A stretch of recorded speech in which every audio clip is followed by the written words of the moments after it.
Welcome,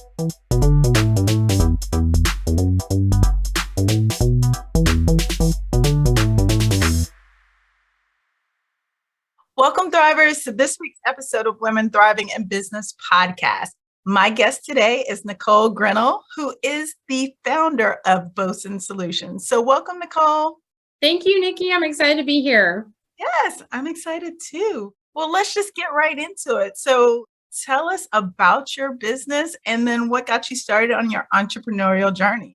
Yeah, so we provide basically fractional remote staffing for businesses. So in layman's terms, you're able to delegate out those administrative, bookkeeping, operational roles that maybe don't require, or maybe your business isn't as a budget to do a full-time employee. So that's kind of our bread and butter. We do some recruiting and direct placement as well, but that's really our original origins. And it started from, I come from small business, I've been an executive assistant, and I've also been a mom and wife and trying to kind of keep a toe in the career world. And so we really kind of came at it holistically of understanding the small business owner and also wanting to provide opportunities for women that may have been taken out of the workforce for one reason or another and still allow them to provide for their families. I think that's a great mission, Nicole. And I know when we initially talked about that entrepreneurial spark, and you said you come from a family of entrepreneurs, but can you talk a bit about young Nicole? I think you said you started at age 12 supporting your family business. So can you talk to us about what your role was and how that translates into the work that you do today? Yeah, so my parents actually owned a medical laboratory, like a LabCorp out in California, and they started that in about 1992. So I was really 10, 11 years old starting that. And we were put to work because my parents were facing what many small business owners face, where they didn't have the capital and the funds to bring in full-time employees. So a lot of the things, I was personally the front desk person, which now I laugh at. I'm like, who is coming to a lab with an 11-year-old checking you in? But it was a different time. So my job was handling the patients and doing the paperwork, a lot of filing, handling phones. So all of those administration needs, but it taught me so much about processes and efficiencies and the customer service aspect, understanding what that feels like for a client, or in this case, a patient experience, along with the back of the house, like you just got to get it done. There's a doctor office that's a new account and we weren't planning on this, but we got to go do it. So it taught me a lot about being nimble, pivoting really quickly, which I think a lot of us can understand that when you're running a small business, that is something that you really have to be okay with doing. And so I really stuck with that all through high school, came back and worked a little bit after college. And then it was an easy transition for me to go into executive assisting, but I always found myself supporting COOs or operational functions because, again, that mind for efficiency, process, client experience. So when we translated that to starting Bosun, it was just a natural fit for me because small business is my passion, and being able to walk a business owner through that and things that to me feel innate, I realize are not for everyone. We have a lot of clients that come in that I say, well, talk to me a little bit about your customer experience. What happens after that first sales call? They really don't have a process for it. So not only are we kind of wanting to provide the staff and the team member for that, but we want to walk them through that and help them develop those processes. I think that's great because you're right. A lot of people don't know what they don't know, and they've started a business and now they know the first part, right? Sell the product, sell the service. Mm-hmm. But there's so much that happens after the sale. Right. That is what actually helps you be successful in business. Right. So, you come from a family of entrepreneurs. I'm imagining that you saw a need or a gap. But what was it that really pushed you to take the leap from going from being an executive assistant to starting Bosun? So that kind of comes in with my second passion of the opportunities for women. So my kids are now 17 years old. When I was having children and staying at home, you either worked or you didn't work. There were really no in-between options, right? Remote wasn't a thing. Companies weren't as open to that arrangement. And so I took a step back from my career and focused on staying home with them. But I was constantly being asked by friends or family, like, hey, could you type up these reports for me? Do you think you could just answer my phone calls? At one point, I was literally the receptionist for a driving school in town. And I would just take my cell phone with me to the park and I would answer and I would write down scheduling notes. And so I knew there was this gap where businesses had tasks or even full job descriptions that needed to be delegated, but maybe they weren't quite at the place of having a full-time employee. when I went back into corporate world for many years and I decided to actually take the leap as my executive was retiring. And I thought, well, I'm going to try this. And at first I thought I'll be a virtual assistant. That's what I'll start. I'll get some contacts. And within like 2 weeks, I had over 80 hours worth of work. And I was like, okay, this is a business. People need this. And I think what made us a little different than just a regular VA that maybe started is because I had that business background and those procedures and client experience and operational skill set, I was able to really talk to a client and walk them through what I believe they needed, what needed to be put in place, what technology should be in place. And so it was that extra level as opposed to what we may think of as a virtual assistant of like, let me just send you some tasks and just get these off my plate. We wanted to bring in a team member and support that client and that business owner holistically. And so that's where we differ a little bit from a traditional VA firm. Yeah, I love that because you actually are coming in almost as a consultant. Yeah. Yeah, I could do those tasks, but actually what you really need is X, Y, and Z. Yeah. I think that's great because I talk with a lot of entrepreneurs and the biggest thing is they say, oh, I know I need help, but I don't know what to tell this person to do. Yeah. Or I don't know how to tell them to do the thing I need to do because I don't know how to do the thing I need to do. Yeah. So I think it's great that you all provide that consultative approach. And I think combined with, like you said, your experience of really being a partner to the entrepreneur, this definitely, you're fulfilling a need that's often not fulfilled in the market. So love that. Having not only done it myself in running a business, but seeing it through my parents, we really understand the value of your dollar and what this means. The fear of bringing on a team member, and a lot in our recruiting, we're really wanting to understand, like, what do you want your business to be? What do you want the culture to be? What is a fit that you feel like not only is this a value for me, but this is going to be a value for my other team members. So we want to really set up our clients for success because obviously their growth means our growth. And we want to holistically help them in all avenues. And we do try to serve that way. Clients all the time calling me like, hey, I was thinking about this. What are your thoughts? Can we kind of brainstorm together? Because as most business owners know, it can be a lonely world. You're kind of on your own in a think tank of one, trying to make the next best decision. And so we really want to be able there to support them. I love that. Nicole, what were some of the challenges that you faced as you were getting the business started? Yeah, I think the biggest challenge, so it's kind of been in different waves. At the beginning, remote wasn't really a buzzword and people hadn't experienced it. So we got a lot of, how do I know that they're working? Are they probably just sitting there on watching TV? So we had to kind of overcompensate for that hurdle and really try to build that trust and say, this is a team member. So just like any team member that you don't have to stand over and watch, you want to be building that trust and that communication. So that was kind of a first hurdle. Then we obviously went through COVID. That was actually a real growth period for us because where people were having to let go of maybe their in-person employees, they were coming to us for fractional work.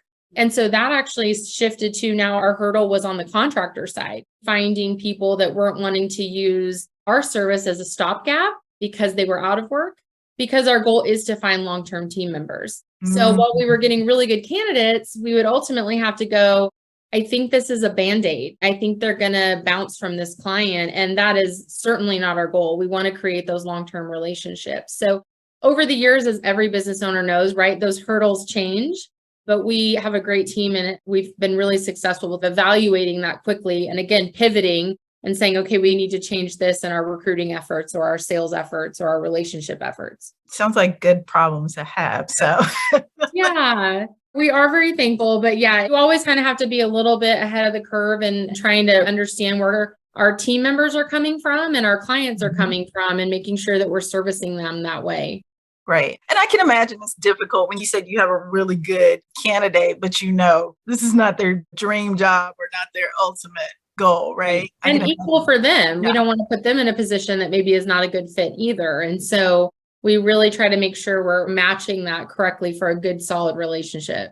I think it's great to be very intentional about that. And I'm sure it's good not only just for your business, but for your team and for morale, and then ultimately for your clients. So I think that's a really great and mindful approach to building the team. Yeah, I would definitely put us more in that kind of boutique category where, as opposed to just flip them and get a warm body in there, we really want to understand you as the client. We really want to understand where you're wanting to grow your business. what's important to your culture and match that accordingly. So it's a little more hands-on and in depth because we want to make sure we're getting that right fit to provide ultimately your success in that role. Right. So what are some of the things that you partner with others in order to provide services to? Because I can imagine people come to you with all sorts of business challenges and business needs. How do you evaluate what's within your wheelhouse versus partnering with other businesses in order to provide the services that your clients need? Yeah. So the first few years, I would say we took anything, like as most business start out. Mhm. You need a dog walker, great. I'll find you a dog walker. That's how you're building it. And then this last actually like year to 2 years, we've really been trying to say, okay, what do we do excellently? That's where we want to stay. But again, we want to be that support to our clients. So we have a phrase internally where we always say, not us, but let me find you a solution. We want to be that. So people we really love to partner with are kind of that next level. So where we may be able to do social media postings, we're not the strategy. So we have marketing companies that we connect them with based on their industry and what they're looking for. Where we do bookkeeping, we're not accountants, but we have accounting firms that we love to partner for. Business consultants are great referral partners because we're actually a symbiotic relationship because we don't come in and do the high level strategy and they don't do the implementation. We're able to refer to each other really well. You've written the blueprint. Let us now go implement this. And vice versa. If a client's coming and saying, I really need branding strategy, or I don't know what to do next, or I need a COO level, we have partners that we can do there. So anything that's really beyond that administrative operations, back of the house support is what we do very well. And then anything at that next tier is where we want to develop those partnerships with people that we can refer to. Good to know. And for those business consultants and accountants and marketing folks who are listening to this, reach out to Nicole. Sounds like and there's honestly, we can never have enough on our vendor list because as you know, every business is unique and what they're looking for is unique. So we love to build that list up as much as we can to really have good, solid relationships to refer business to. great. Good to know. Nicole, what is an accomplishment that you're really proud of during your time in business? Yeah, I would say we're actually going through it right now. And I'm sure a lot of business owners who are listening can relate. Pivoting and going to that next step is scary, especially when this is your comfort zone. And this year, we really focused on the client experience and trying to understand not only the client needed, but what the contractor needed. And we actually completely shifted our pricing model based on that feedback. It was really scary. You don't know if everyone's going to get up and walk. You don't know if people are going to be upset. But we were like, okay, we believe we're doing this for the right thing. We believe we're doing this based off feedback. So we're going to start it. And so we started that about 3 months ago, and the feedback has been overwhelmingly positive. If anything, hours are increasing. We essentially went from week to monthly packages, which now allows a lot more flexibility for that business owner to meet those requirements. But it's scary. And it was a big trust fall. I'm proud of it in that I'm proud of our team for getting on board and believing in seeing the vision, getting behind it, and ultimately going into it knowing our goal is to serve our clients. And so we want to be mindful of that and always keep our motives right. It's not about the money. It's not about anything. It's saying like, does this fit for our client? So I'm really proud of that. We're going to be full converted by the end of the year. And it's been a big accomplishment and something we're celebrating internally a lot, honestly. Congratulations. It's one thing to conceive of it, right? And so that's the first part, conceive it, and then get people motivated and actually engaged and excited about it. And then you're actually seeing it come to fruition and getting positive results. That's a big deal. It is, especially when you've always done it one way. And that's a big thing. We see a lot of it. Well, this has always worked.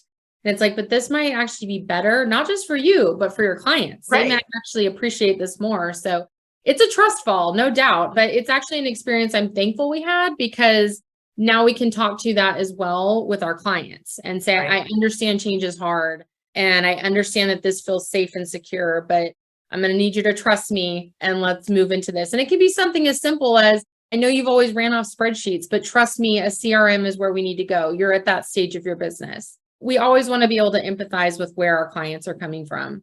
I think that's great.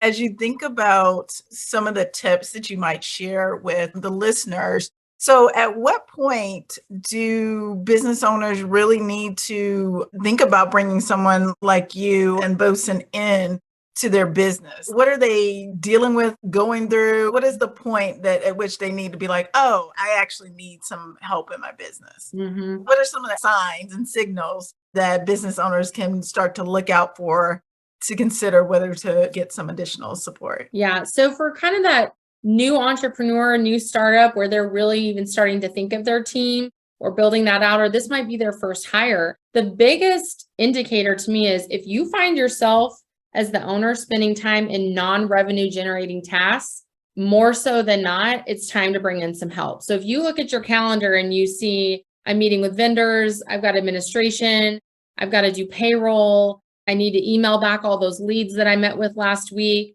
All of that is administration that is not revenue generating. And so you really have to look at your time and go, well, where do I make money? Well, I make money when I'm in front of a client. I make money when I attend this event, and it's always proving at least 3 to 4 leads and client conversions. Really map that out and then go, okay, what's taking me away from that? Well, it's just running my business. So eventually you'll look up and you'll go, well, now I've stepped away from my lead funnel, or I've stepped away from my revenue generating funnel for maybe a month in just administration. So when you really look at that and you start saying, okay, I could bring someone in, and for as little as $200 a week, let's say, I now have someone taking care of all that. So when I go out and I'm meeting with clients, I can snap a business card and they're already booking that on my calendar. So now when I log in every day, it's all revenue generating tasks. I'm not stuck in that. And my funnel is being kept filled. So that's the biggest indicator, honestly, is like when you are running your business, instead of working on it or bringing in revenue, it's time for that first hire. I love that. That drives it home, right? We think the business is all of those administrative things. It's not. And I'm guilty of it. I'll be honest, I'm in it right now. My next 2 weeks are all administration. And I told one of the girls who works with me, I got to get out of this. I have yet to be meeting with clients. I have yet to be in on because it's so much administration. So there's always going to be those times. But if you don't have someone on your team that you can start delegating this to and creating those processes, the beauty of using Bosun is that it's at a fractional level. So you don't have that fear of bringing on that full-time person. You can start small, build that relationship. And we always say our bills should be tied to revenue. So if your revenue is up, your labor should be up with us because those two need to be tied together. I love that. That's a great metric, right? Now, the other tip I would ask you about is if someone is thinking about bringing in fractional support, what are some of the areas where folks should probably start? A lot of people think marketing. There's a lot of ideas, right? So where do you suggest, or where have you seen people be most successful? Where should they start? So the number one hire I say always is bookkeeping because it is a very low price point. Our package actually starts at just $300 a month, and you have to know your numbers. And it is the first thing I can tell you 99.9% of the time business owners push to the side because they're not bookkeepers.